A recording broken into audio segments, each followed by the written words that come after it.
is that back when I was fishing it on the tour level, Bassmaster Top 100s, Top 150s, Bassmaster E50s, FLW Tour, there would be some high performing anglers out there that, you know, were they're just better than everybody else. I mean, they were sort of in that 1%.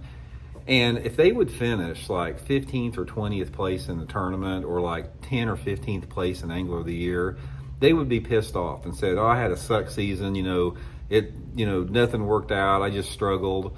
Give me a freaking break. You know, most guys would give their left nut to finish in the top 15 in Angler of the Year or in a tournament. And if somebody can't show gratitude and appreciation for that high finish, they need to completely reevaluate their worldview. And what I'm talking about with an attitude adjustment is the expectations that some anglers set. Now, first thing I'm going to say about an attitude adjustment, one of the things that will really get you to the right frame of mind is, guys, you need to have days where you suck and you can't catch anything and where you zero.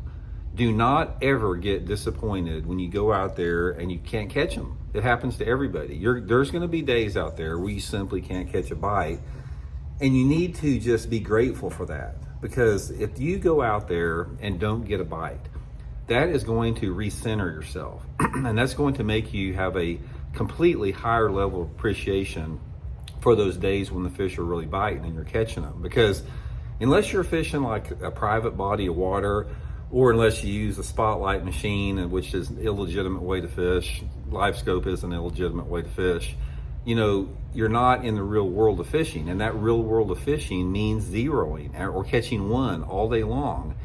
And take that as something that is an education, and just be grateful for that, because like I said, those days where they're biting one after another are few and far between.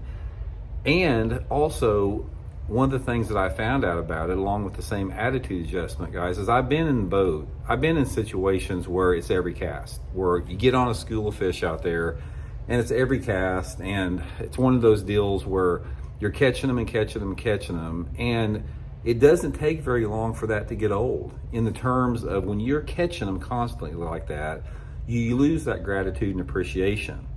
And another one of those pet peeves that I can't stand is when you see some pros out there that are on a school of fish and they're catching them one after another, and they're getting irritated. They're catching little fish and they throw them back in the water a little bit too farther out than what they should be, or a little bit harder back in the water than what they should be, because they're like irritated about it.